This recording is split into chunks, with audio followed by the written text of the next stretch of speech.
Ziris Kudus Haryanto rela menggelontorkan uang ratusan juta untuk membangun jembatan di kawasan Desa Gondang, Manis, Baye, Kudus.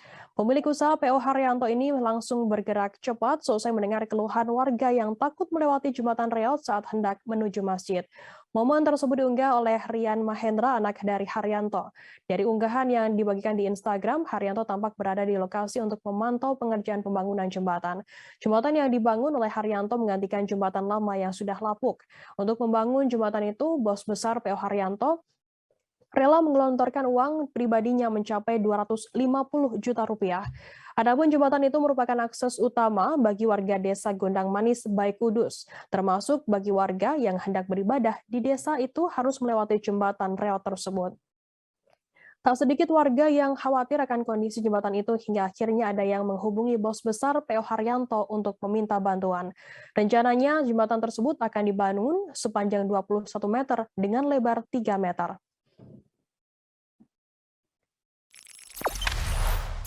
Jangan lupa subscribe, share, komen, dan like ya!